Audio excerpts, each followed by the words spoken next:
I'm going to call this cutting the bottom there.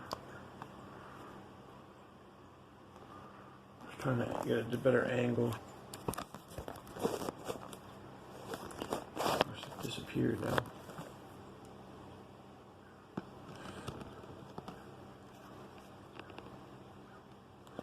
Yeah, it's not a perfect world. That's what we got. What we're going with.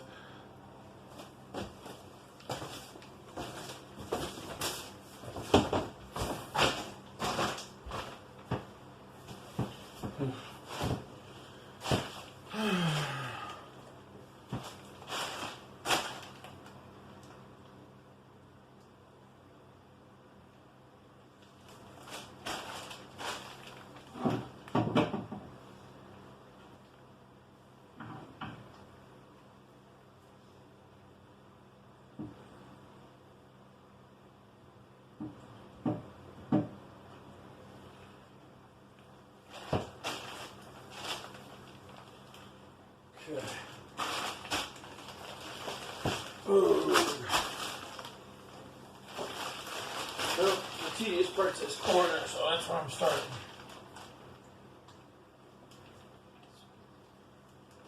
Taped on both sides. So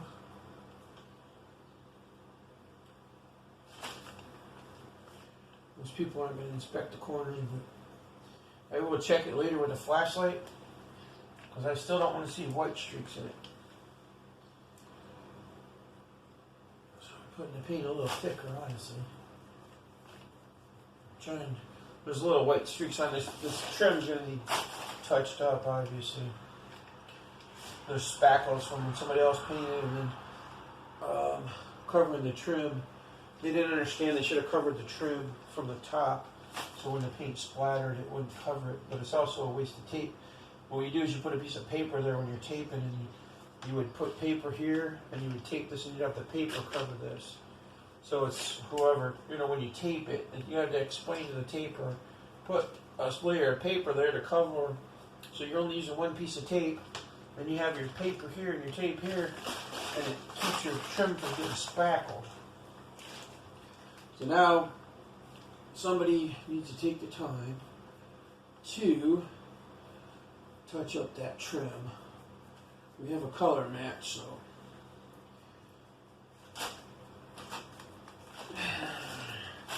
The trim has been painted a few years ago.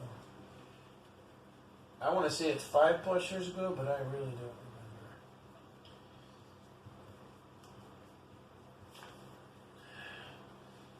I was going to let her do this, but maybe from there, and I'll get the wall here. She didn't really expect to do the cut anyway. She knows what it is, but she just figured.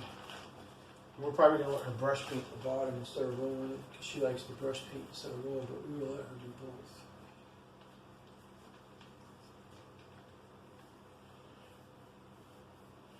I like to do this because it gets it thicker, and then I'll do that feather thing. You feather it out. And it doesn't really mean anything to me. I mean, it's just, most painters probably think it's whatever. It's poser. They just paint the walls, especially when we're doing commercials, and I like to, from when I look at it,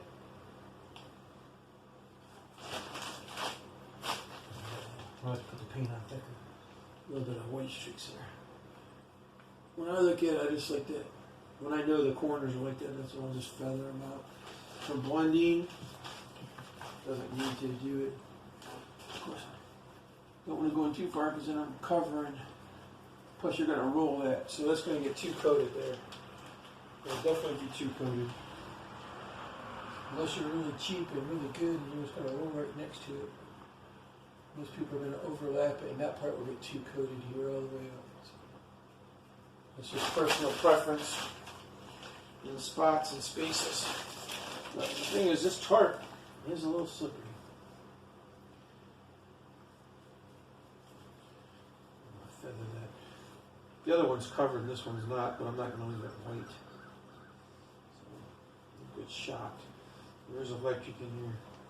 Don't stick your paint in there. There's water-based paint, believe it or not. Don't stick your paintbrush in there thinking you're immune to electricity.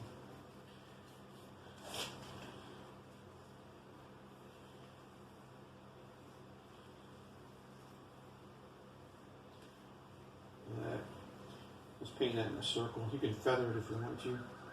Let it dry a little, feather it some more. I like it better than the square technique. It's more pleasant on the eyes when you look at it. Plus, there'll be a cover. Well, I don't know. She did want me to paint, but I think I might cut. I gotta. She said she expected me to do it anyway. So there's a whole other wall over there that she can cut. I got one around the ladder and the scaffold. Don't want to paint me out. I'm going to use the good brush down here because I'm just flying through it. You know, for me, the question is, I hope that tape comes off there okay. Some tapes you have to cut so don't pull your paint off lightly. That's a technique in itself. Sharp razor. We'll bring a bright light over here later.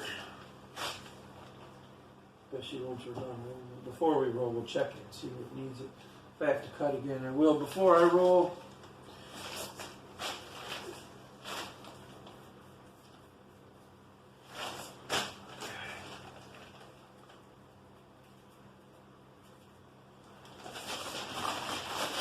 slip me on the tarp.